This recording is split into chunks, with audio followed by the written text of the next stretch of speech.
Hello, Doctor. Hello, everyone. Our group topic is analyzing economic growth based on Ruma's endogenous growth theory. Our group member is Zhang Jiarui, Yu Ziqi, Chen Xiaoyi, and Xu Xinyu. Endogenous growth theory is a concept in economics that emphasizes the role of internal factors rather than external influence in driving economic growth.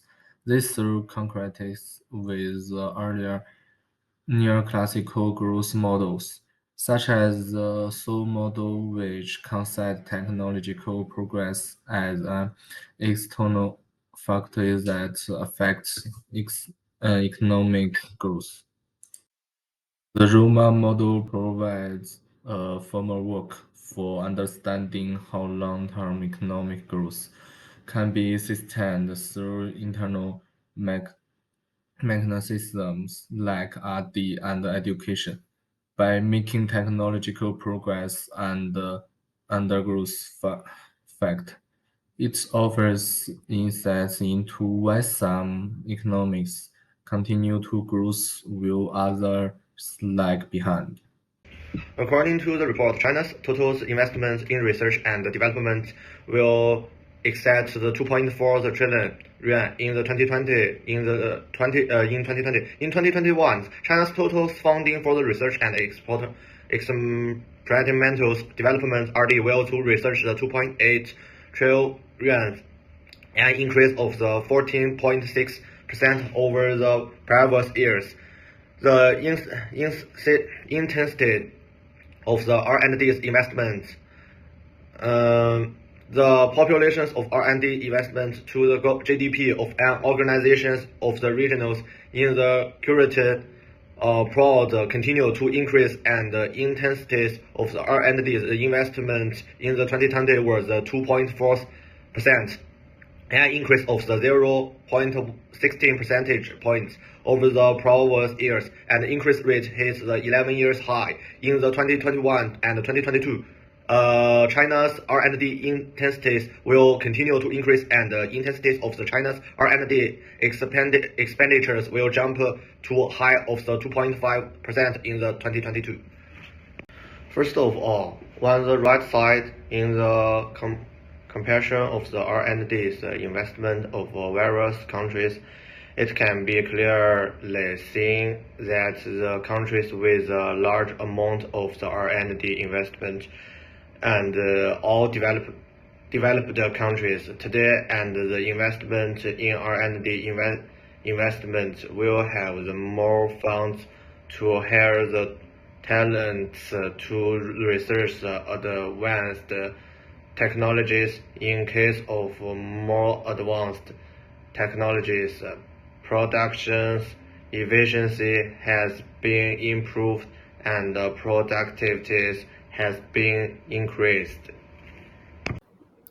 Analysis of the relationship between educational attainment and economic growth in the United States of America. 1. Expenditure on education. The United States spent 6.2% of its GDP on education in 2022, compared to Malaysia's 4.7%. Large investments in education have enabled them to produce a large number of highly qualified professionals to average years of schooling. The average years of schooling in the United States is 13.4 years compared to 11 years in Malaysia. It can accommodate and facilitate the development of highly skilled industries. 3. Assessment of education quality. According to data from the Program of International Student Assessment, United States and Malaysia students perform at an overall upper median level in reading, math, and science. The quality of education has produced a large number of young people in the United States who are equipped with basic knowledge and the ability of innovate. Analysis of the regions for factor economic growth in Southeast Asian countries compared to the US. According to rumors in a general growth theory, we can look at the analysis through the following aspects. Vietnam, the Philippines, and the US have GDP growth rates of 7.02%, 6%, and 2.3% in 2019. These countries are growing significantly faster than the US thanks to the several factors. Southeast Asian countries generally have high population growth rates and young demographics, which provide a large human capital base of economic growth. Example, Indonesia and the Philippines. High proportions of young populations and rapidly growth in the work age population provide abundant labor resources. In contrast, in the US, the problem of population aging is gradually emerging, and the working age population is growing slowly, providing a relatively weak impetus to economic growth. This part is monetary and fiscal policy. East Asian economies share similarities in rapid growth and export-oriented development, but differ in scale, economic structure, population, and policies. These differences shape their unique development paths and policy approaches. The summary data for these tables highlights the rapid economic growth of East Asian economics, mainly driven by exports and supported by fiscal prudence, high saving rates, and targeted investment. Comparative growth rates and per capita GDPs 1965 to 1990 for this table. All five East Asian economies, Japan, Korea, Taiwan, Hong Kong, Singapore, experienced exceptionally rapid growth compared to global standards. Japan had a per capita income growth rate for 4.1%, higher than the 2.2% for middle income countries and 2.4% for other OECD countries. GDP and the export growth rates in this table.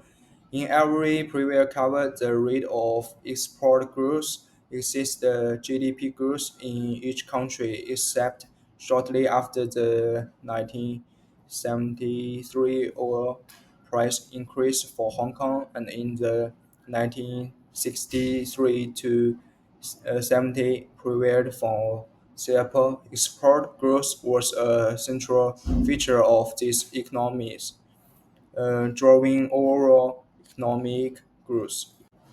Share of exports in GDP in this table. The importance of trade grew significantly as a share of GDP in each country. For example, imports as a percentage of GDP in Korea rose from around 10% in the mid to 1950s to over 60 percent by the late 1980s. Savings and investment rates in this table. Savings and investment as a percentage of GDP rose significantly, particularly until the 1980s. Japan's investment rate, for instance, rose from 24% of GDP in 1953 to a peak of 38% in 1973 before slightly decreasing to 32% by the late 1980s. Korea, Taiwan, and Singapore experienced substantial potential capital inflows to maintain high investment rates. Government expenditures and fiscal deficits. Government expenditures were relatively small, and the fiscal deficits were general minor compared to other countries. Singapore and Taiwan averaged the fiscal surpluses, while Korea had a small deficit that turned into a surplus by the mid to 1980s. Japan had one of the lowest fiscal deficits among OECD countries. This part is conclusion. The rumor endogenous growth model integrates technological progress by incorporating researchers who create new ideas, driving research and development, and explaining persistent growth in rich countries.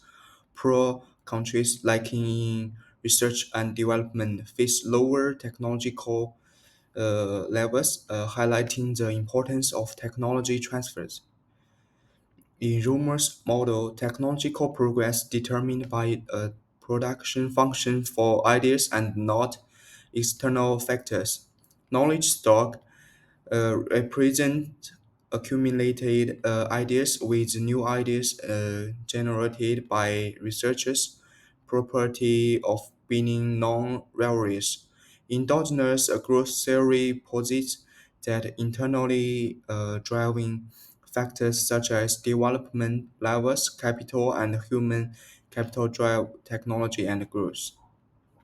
Developing countries can catch up by adopting technology from more advanced countries. Through this process is costly and complex. That's our reference for our presentation. That's all for our presentation. Thank you very much.